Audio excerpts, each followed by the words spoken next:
So this is the Beadle and Grimm Shadowy Silver Edition of Van Richten's Guide to Ravenloft, and it turned up in a box that I can't get open. Give me a moment while I find a knife and open it properly. But essentially, the point of these things, there we go, the point of these things is that rather than just a book, which is what we normally get with tabletop role-playing games, especially D&D these days, you get a lovely hardcover book. This is actually like a box set like you used to get in the 80s and 90s. It's an old school style box set, and it's really heavy. I can't describe how heavy this thing actually is to hold, but it's lovely. They've got like 4 different covers for these as well, and I got one that's a bit beholdery. This is like a translucent piece of paper with a raven's feather on it, of course.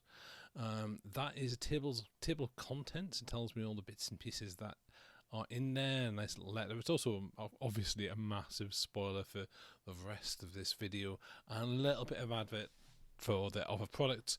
What Beadle Grimm do essentially is they do really nice versions of the game. So, for example, you wouldn't normally get jewellery in a box. This is a whole pile of encounter cards with lots and lots of really creepy monsters all the way through, and I really like the way that they've put, rather than just having 1 or 2 things in there, what they've done is they've gone out of their way to add art and add really kind of scary, really sort of creepy, really sort of weird stuff onto the product. And this is Van Richten's, so nothing here is particularly safe, shall we say. None of it is particularly nice. That's a lovely, I mean, it's essentially a smoke elemental or an air elemental, but it just looks wrong. And they've done really, there's, I believe that's a Darkstalker or Carrion, is that Carrion guy? There's Nosferatu in here. There's your usual kind of bad guys as well. Everything from a priest of Osiris to a spectre to good old-fashioned werewolf. You can't have Ravenloft without werewolves. If you don't know what the Mind Flare. It's a Mind Flare, good old squid head. Officially licensed by the Dungeons & Dragons people, of course. You can't have a squid head without them getting their cut. That is I'm going to say that's a hopping vampire because it looks like a hopping vampire. That's a body taker plant, which is literally like a kind of, there you go, stats on the back for the body taker plant. All of these have stats on the back. So the idea being that if you're a DM and you're running a game and you prepare your flashcards so you can run your adventure straight forward, even if that adventure is with a brain in the jar. And that's a flesh golem, which is essentially Frankenstein's monster, but they don't call it Frankenstein's monster. They call it a flesh golem because it's D&D. And this is not just the only art cards that you're going to get in there. Am I going to go to the jewels? I'm going to go to the lovely physical things. So what you've got here is you've got kind of feelies, essentially things that you can hand to the players whilst you're playing the game, so they can be brought into the immersive experience of most of tabletop role-playing games are in your mind. You're just imagining what's going on, whereas it's kind of nice just to be able to hand over things. I'll have a quick look at these cards again. This is original artwork that they've either pulled out, and there's inside the actual, when you lift up the flap, it tells you who drew it, which page of the Van Richten's book it's from. So this is all pull-out artwork. So rather than tearing up your lovely copy of Van Richten's, I appear to have slightly got the camera wrong there, never mind, you can see the various bits of artwork. So onto the these are kind of like the big thing and the big deal with Beadle and Grimm's. You never get these in the old, occasionally you might get the odd kind of matchbook handout in this sort of thing. But these days, you just look at that. That is just gorgeous. And it's a beautifully designed piece of jewellery by a chap called Han Cholo. And that's the Amulet of the Raven, which you can use as a mist talisman if you really want to. Or have the Raven Queen brief it to a character in a significant encounter. Now, this is the Ring of Osiris. Now, in the game, it's actually an amulet, but because they already had an amulet, they decided to make it a ring. And it's just a nice, this gothic skull ring. But to me, the bit that I'm pulling out now is just, because you're like, what is that? Is that some sort of gothic egg? and you kind of get it out of the wrapping, and it's a very nice piece of wrapping as well. And it is a planchette. It's a planchette.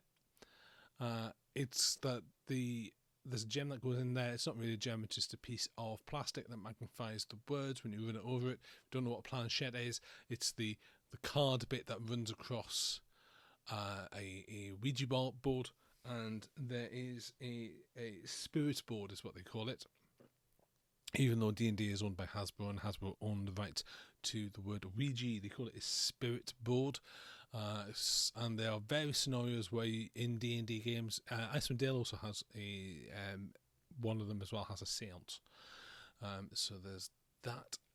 That book there is unique to the Beadle Grimm's box. Now, I mean, a lot of the feely items are, but most of the rules stuff aren't.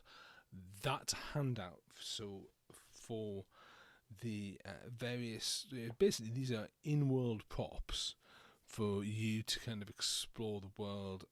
That is a death certificate, which of course is really important because this is Ravenloft. I haven't explained this already, but Ravenloft is a spooky game of D&D. It's all about the hauntings. So the idea being, of course, that when you run the scenario, you hand this over to the players. Some of these props are for the unique scenario that comes with the Beadle Grimm's box. Some of it is just for the stuff that turns up in the box itself. And the big deal with this, he said very carefully, getting everything out, is all the prints and all the various bits and pieces. So these are maps. Each one of these is a map of one of the realms of Ravenloft. Ravenloft is basically a horror dimension. Imagine if you'd walked on to multiple sets of horror Hammer movies, and then these mists took you from horror movie to horror movie to horror movie. It's kind of Cabin in the Woods-esque, but in a kind of, there's these malevolent mind-controlling entities that have power over every single element, and if you stay there too long, you become part of the kind of a horror movie that constantly runs on repeat. There's a great one that's just a train avoiding a magical explosion, and it just keeps going, and the train is constantly running, and everyone on the train is already dead, but they don't realize it, and they constantly replay these kind of scenarios of destruction over and over again. Obviously, the Strahd's world of Barovia is one where you're constantly experiencing. Strahd is a vampire, and he's very much the Dracula of the kind of D&D world. This, by the way, is not Forgotten Realms. It's its own thing. Ravenloft pulls horrific scenarios from different worlds and creates this kind of dark dimension, is the best way to describe it. What I'm unwrapping right now is the actual rulebook, the Van Richten's Guide to Ravenloft itself. Now, as I was saying, you would normally just get this in a hardcover book that you would just hang. You just keep that. But what they've done is they've split it into 4 guides.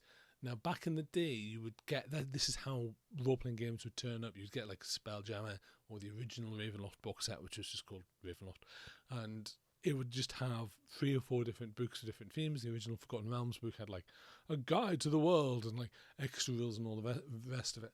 What Beadle Grimm have done is they've taken a hardback book and they've turned it into 4 floppy books, which are really useful, again, if you're on your table and you're handing players various bits and pieces and you're handing them out death certificates for dead characters and other bits of clue and wine labels and these sort of things. You're more likely to have all of your stuff bookmarked and everywhere, so you can hand the players one book and you can read another book yourself whilst you're running scenarios. One of the things I really like about this box set as well is it comes with maps. And a big fan of maps, in role-playing games. But not only does it come with the maps of the world itself, but actual maps where you can take it out, you can put it on the table. If you've got a lot of, say, WizKids miniatures or all the rest of it, you can pop those down as well, and you can do the scenario that way.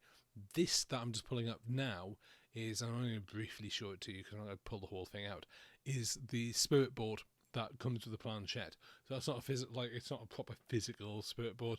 I'm not sure you'd actually want one of those. I know there was a promotional item that you could get that, but that also comes in the back of the main everyday book as well. These are essentially bits of original art that they did for the game that Beadle Grimm developed themselves. for the game. I should really explain who Beadle and Grimm are. The Beadle and Grimm are Matthew Lillard, who's Shaggy from Scooby-Doo, and a whole bunch of other stuff. Who's a massive games fan, and they do these beautiful, bespoke, and extremely expensive box sets.